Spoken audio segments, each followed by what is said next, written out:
কিন্তু ইসলামের জন্য, ইসলাম ধর্মের জন্য আমার আপনার এক চুল পরিমাণ ত্যাগ নেই, বরঞ্চ যখনই বেকায়দা তখনই খালি সাইট। এই যে গত 15 বছর গেল, 15-16 বছর এদেশে একেবারে আমার আপনার সবার মাথার উপরে গোটা দেশ এমন ভাবে চেপেছিল স্বৈরাচার জালেম ফেসিবাদ সরকার।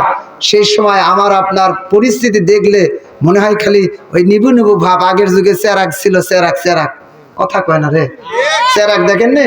ওই চেরাকের বাতি, চেরাকের আলো যখন জ্বলে আর যখন উত্তরে বাতাস আসে, এমন ভাবে ওই বাতাসে আসে চেরাকের পরিস্থিতি এমন হয় মনে হয় নিভে গেছে, যেই বাতাস চলে গেছে ও আবার জ্বলে। কথা কয় না রে? এই 15-16 বছর আমার আপনার ইমান ছিল চেরাক, জানের ভয়ে বই পুস্তক কিতাব সব লুকে রাখছে। কেউ মাথার টুপি তা আর দেয় না, মাথার নিয়মিত টুপি দেয়, সে টুপিও আর দেয় নাই। কারণ এই স্বৈরাচার স্লোগান দিয়েছে, যদি দেখো মাথায় টুপি আর ধরো টুটি। আবার বড় বড় দাড়ি ছিল যে হাফ কাটিছে, আবার যার একটু ছোট ছিল ও যে আবার ফর্ম শেপ করছে। কি কারণে? ওই স্বৈরাচার স্লোগান দিয়েছে, যদি দেখো মুখে দাড়ি তাহলে পাছায় লাগাও বাড়ি। এই ভয়তে দাড়িগুলো শেষ, ওই টুপিও সব শেষ, সবগুলো রেখে খালি চেরাগের মতো করে নিবু নিবু ভাব করে টিকে থাকছে। যেই 5 আগস্টে বাংলাদেশ দ্বিতীয়বার আবার নতুন করে মনে একটা স্বাধীন হয়ে গেছে, আর সব খালি চারিয়ে উঠেছে। কথা কয় না রে? কথা কয়, তাই কি না? তার মানে এই হলো আমার আপনার ইমান, এইটা হলো আমার আপনার ইমান।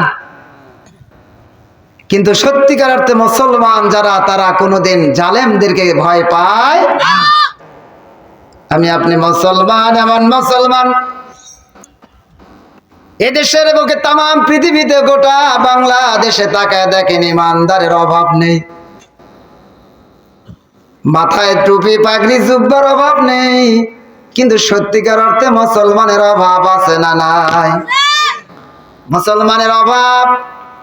এই কারণে আমার আল্লাহ জানায় দেন, নবী গো तमाम জাতিদেরকে জানায় দেন, ইমানদারদেরকে জানায় দেন, আমি আল্লাহরে ভয় করবে, ওয়ালা তামুতুন্না ইল্লা ওয়া আনতুম মুসলিমুন। ইমানদারের আল্লাহরে ভয় করো, আর মুসলমান না হওয়া পর্যন্ত তোমরা মরণ হবে, মৃত্যুবরণ করবে না।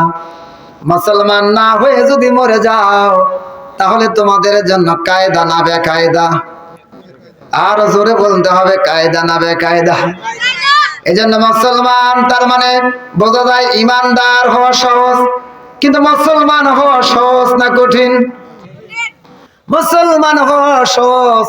আমার আল্লাহ আপনারে আমারে মুসলমান বানায়া দিয়েছেন, কালেমা পড়ে মুসলমান হইতে হয় নাই, আমার কোনো আন্দোলন করতে হয় নাই। আমি আপনি রেডিমেড মুসলমান, শুধু তাই নয়, পরিপূর্ণ মুসলমান। সুবহানাল্লাহ বলেন। আমার আল্লাহ তাআলা আমার আপনারে মানুষ হিসেবে, আমার আল্লাহ তাআলা আর একটা নিয়ামত দান করেছেন, আমারে আপনারে মানুষ হিসেবে বানায়া দিয়েছেন। তাম পৃথিবীতে আমার আল্লাহ তাআলার হাজার হাজার নয়, কোটি কোটি কীট পতঙ্গ মাখলুক, এর ভেতরে আমার আল্লাহ তাআলা আমারে যদি চাইতেন, আপনারে যদি চাইতেন, আমার আল্লাহ ইচ্ছা করলে বাঘ বানায় দিতে পারতেন কিনা? যদি ছাগল বানাইতেন, আমার আপনারে আদর করে ভুসি খাওয়াইতো। কিন্তু এই খাওয়ানোর ভেতরে স্বার্থ ছিল, নতুন বিয়াইরে দাওয়াত দিয়ে আমার আপনারে জবাই করে খাওয়াইবে, অথবা ছেলেরা কিকে লাগাইবে, অথবা কুরবানির ভেতরে আমাকে আল্লাহর নামে কুরবানি দেবে। আমার আল্লাহ ছাগল বানায় নাই, গরু বানায় নাই। যদি আমার আল্লাহ আমারে আপনারে গরু বানাইতো, তাহলে আমার কাঁধে এক সময় গরু দিয়ে হাল বাওয়া হইতো কি হইতো না? আমার আপনার সন্তানেরা কিছুদিন পরে গরু দিয়ে হাল বাওয়া যায় এইটা আর বুঝবে না। আমার ছেলেরাই দেখতেছে না, কিন্তু আমার আপনারে আল্লাহ তাআলা গরু বানায় নাই, কোন প্রাণী বানায় নাই। আমার আল্লাহ তাআলা দয়া করে, মায়া করে আমারে আপনারে আমার আল্লাহ তাআলা মানুষ বানায়া দিয়েছে। শুধু মানুষ বানায় নাই, আমার আল্লাহ তাআলা আমাকে সুন্দর আকল দান করেছেন। এই পৃথিবীতে তাকায় দেখবেন কত মানুষ, কিন্তু তার স্বাভাবিক জ্ঞান নেই। এমন পাগল বাংলার জমিনে আছে না নাই? কারে কি বলতে হয় বোঝে না, তার স্বাভাবিক জ্ঞান নেই, আকল নেই। আর জ্ঞান না থাকার কারণে বাবাকে যখন পেটে যখন খিদা লাগে বাবাকে বলে ভাই আমারে খাবার দাও। মা শিখায় দেয় বাবা তোমার এটা ভাই না, এটা তোমার বাবা, কিন্তু ওর মাথায় ঢোকে না। তার মানে আল্লাহ তাআলা মানুষ বানাইছেন কিন্তু ওর জ্ঞানটা স্বাভাবিক কথা কয় না। আমার আল্লাহ আপনারে কত সুন্দর জ্ঞান দিয়েছেন, ভালো মন্দ বোঝার জ্ঞান দিয়েছেন। আপনারে যদি বলো আগুনের ভিতরে তুমি ঝাঁপ দিয়ে দাও, আগুনের ভেতরে আমি যদি ঝাঁপ দিয়ে দেই তাহলে পুড়ে যাব। এইটা আমার মাথায় আপনারা মাথার বোঝার মতো জ্ঞান আছে না নাই? তার মানে আমার আল্লাহ তাআলা জ্ঞান দিয়ে বা জ্ঞান দান করেছেন। শুধু তাই নয়, পরিপূর্ণ মানুষ আমার আল্লাহ তাআলা দান করেছেন। আমার জন্য যা প্রয়োজন তাকায় দেখেন, কোটি কোটি টাকার সম্পদ আমার আল্লাহ আমার শরীরে দিয়েছেন। একটু আওয়াজ দিয়ে বলা যায় কি সুবহানাল্লাহ? আর একটু জোরে বলা যায় কি সুবহানাল্লাহ? ও মুসলমান তাকায় দেখেন, আপনার আমার শরীরে আমার আল্লাহ তাআলা যে নিয়ামত গুলো দিয়েছেন, কোটি কোটি টাকা দিয়ে আপনি বাজারে কোথাও কিনতে পারবেন। আমি আপনাদের সামনে কথা বলছি, দুইটা হাত বিছায় দিলাম, আবার সামনের দিকে আনলাম, আস্তে করে বিছায় দিলাম, যেদিকে নিয়ে যায় সেদিকে চলে যায়। আমার আল্লাহ টেকনিক এই সিস্টেমটা চালু করে দিয়েছেন। আমার আপনার কোনোর দিকে তাকান, এত সুন্দর করে এখানে কত সুন্দর করে গোল একটা গিট্টি দিয়ে আমার আল্লাহ তাআলা বানায় দিয়েছেন। হাতটা লম্বা করবেন হয়ে যাবে, এমনি করে বাঁকা করবেন হয়ে যাবে। যদি আমার আল্লাহ এখানে নাট বানায় দিতেন, রাতের বেলা যখন ঘুমায়া যাবেন নাট খুলে যদি আপনি ঘুমায় যাইতেন, ফজর সালাতে উঠে যদি দেখেন নাটের বল্টু একটা নাই, তাহলে কায়দা হতো না বেকায়দা হতো? মুসলমান হাসির খোরাক নাই, চিন্তা করেন। আপনার আমার হাঁটু এত সুন্দর করে আমার আল্লাহ তাআলা পাটা ভাঁজ করার কৌশল দিয়েছেন, টেকনিক দিয়ে সিস্টেম করে দিয়েছেন। আমার হাঁটুতে যদি নাট থাকতো, বল্টু থাকতো, রাতের বেলা যখন ঘুমাইয়ে গেলাম ওই সময় যদি আপনার খুলে নাটগুলো খুলে রেখে রেখে আপনার ঘুমানো সিস্টেম থাকতো, আর সকালবেলা ঘুম থেকে জাগার পরে যদি দেখতেন ওই নাটের একটা বল্টু খুঁজে পাওয়া যায় না, তাহলে বলেন তো কায়দা হয় না বেকায়দা হয়? বাড়ি বাড়ি এক সময় টিউবওয়েল ছিল, এখন তো টিউবওয়েল পাওয়া যায় না। প্রত্যেক নাটের একটা একটা করে নাট বল্টু পাওয়া যায়। ওই নাট বল্টুর দিকে তাকাবেন, হঠাৎ করে যদি একটা পাওয়া না যায়, চারটার যদি দুইটা থাকে টিউবওয়েল চালানো যায়, কিন্তু চারটার ভেতরে যদি তিনটাই হারায় যায়, একটা যদি থাকে তাহলে টিউবওয়েল চালানো যায়। তাহলে আমার আপনার শরীরের দিকে তাকান, প্রত্যেকটা হাতে গিরায় গিরায় আমার আল্লাহ তাআলা এমনি করে সিস্টেম না বানায়া যদি নাট বল্টু সিস্টেম বানায় দিতেন, রাতের বেলা ঘুমানোর সময় যদি একটা বল্টু যদি হারায় যাইতো, তাহলে আমার জন্য বিপদ হইতো না মুসিবত হইতো? আরে দুটাই, খালি কয় মুসিবত, দুটাই খালি মুসিবত হবে না, বিপদ মুসিবত দুইটাই, আপনি চলতে পারতেন না। আল্লাহ তাআলা এত নিয়ামত দান করলেন। শুধু তাই না, এবার আসেন এই নিয়ামত গুলো দেয় না, একটু খেয়াল করেন। আমার আল্লাহ তাআলা আমারে আপনারে শুধু এত নিয়ামত দিয়ে পরিপূর্ণ মানুষ আমার আল্লাহ শুধু বানায় নাই, আমার আল্লাহ তাআলা আপনাকে মুসলমান বানায়া শেষ জামানার নবীর উম্মত করে পাঠাইয়া দিয়েছেন। আমার আল্লাহ যত নবী পাঠাইয়া দিয়েছেন, প্রত্যেকটা নবীর যে সম্মান মর্যাদা ইজ্জত, তাম পৃথিবীতে যত নবী রাসূল আমার আল্লাহ পাঠাইয়া দিয়েছেন, যত নবী রাসূল সব নবীরা আমার আল্লাহ তাআলা নিয়ামত দিয়েছেন। আর এত নিয়ামত দেওয়ার পরে আমার আপনার নবীরে কি নিয়ামত আমার আল্লাহ দান করলেন? মানুষেরা যদি জানতে চায় মালিক আমার আপনার নবীরে আপনি কি নিয়ামত দিয়েছেন, আমার আল্লাহ জানায় দেন, ও तमाम পৃথিবীর মানুষেরা, এমন নিয়ামত আমি তোমাদেরকে দিয়ে, এমন নিয়ামত তোমার নবীরে দিয়ে দিলাম, আমার বন্ধু আমার হাবিবরে দিয়ে দিলাম। तमाम পৃথিবীতে যত নবী রাসূল আমি দিয়েছি, तमाम পৃথিবীর সব নবীরে যত নিয়ামত আমি দিয়েছি, তার এক পরিমাণ সব নবীর নিয়ামত যদি এক জায়গায় হয়, আমার হাবিব আমার বন্ধুর নিয়ামত এক জায়গায় করলে তাদের সমান হবে না। সব নবীর নিয়ামত দিলাম যা, আমার বন্ধু আমার হাবিবরে নিয়ামত দিলাম তা। সুবহানাল্লাহ। চুপ করে থাকেন কেন? কোন জায়গায় কি বলা লাগবে এগুলো বুঝবেন না? আগে এই 15 বছর ওয়াজ করতে যে কি কষ্ট গেছে, লোকেরা কোনো কথাই কয় না। কারণ চিন্তা করে যে হ্যাঁ করলে যে কোন যে বিপদ হয়, কি যে বিপদ হয়। এর মধ্যে আবার আমাকে হ্যাঁ বলতেই চায়নি, কারণ জানে যে এগুলো জেল খাটার হুজুর, এগুলো হচ্ছে জেল খাটা মামলা খাওয়া হুজুর।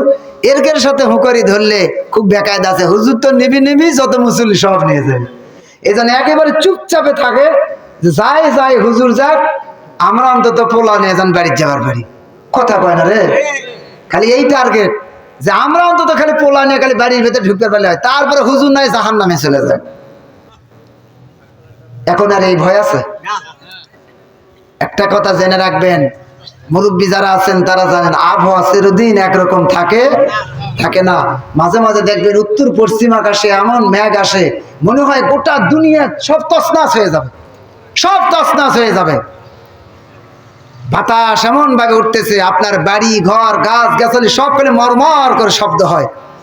কিছুক্ষণ পরে যখন বাতাস থেমে যায়, দেখা যায় যে না আসলে কিছু হয়নি, ও ডালের আনা পাতা, ও গাছের আনা একটু ছোট ছোট ডাল, এই জায়গাটাতে একটু এর গাছের টোপা হালকা পাতলা কিছু ক্ষতি হয়, আল্লাহ তাআলা গোটা দুনিয়াকে হেফাজত করেছেন।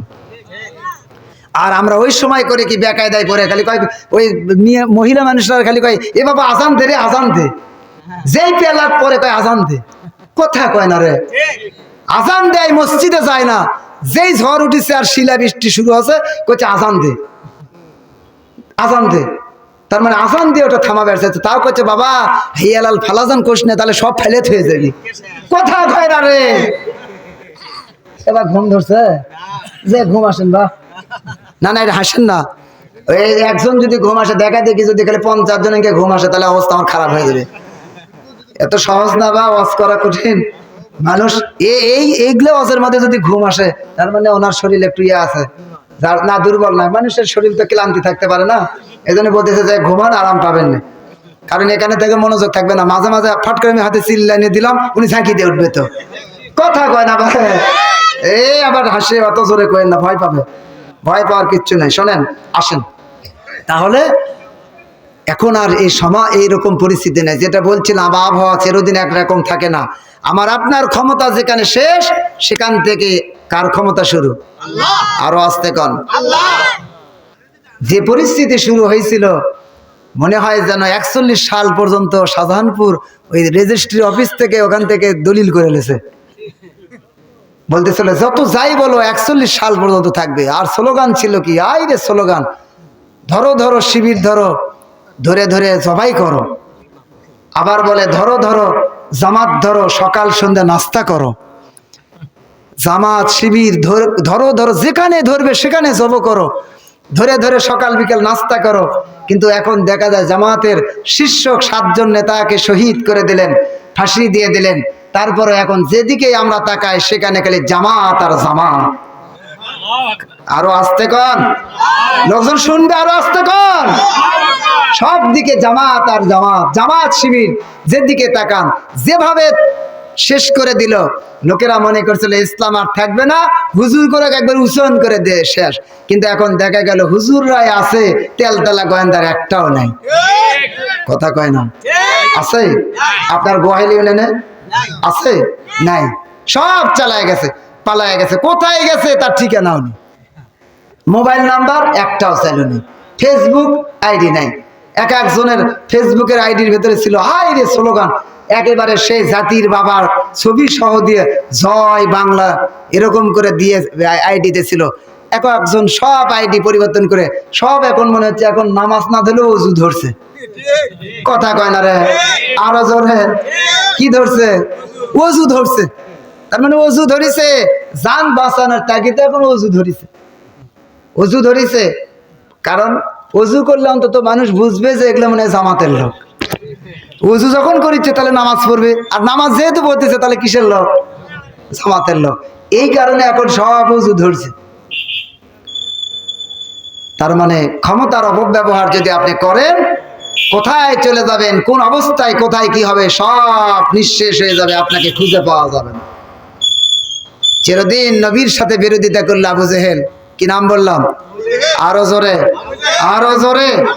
আবু জেহেল সকালেও দাওয়াত দেয়, আবার শেষ বেলা ফেরার পথে নবী দাওয়াত দেন, কিন্তু কপালে কি নেই? কপালে হেদায়েত নেই। ইসলাম গ্রহণ করে নাই। এত অত্যাচার, এত বিরোধিতা, নবীকে গাছের ডালে বসে থেকে সেখান থেকে পাথর মারছে, সাথে সাথে নবীর কপাল ফেটে রক্ত মোবারক ঝরঝর করে পড়ে গেছে।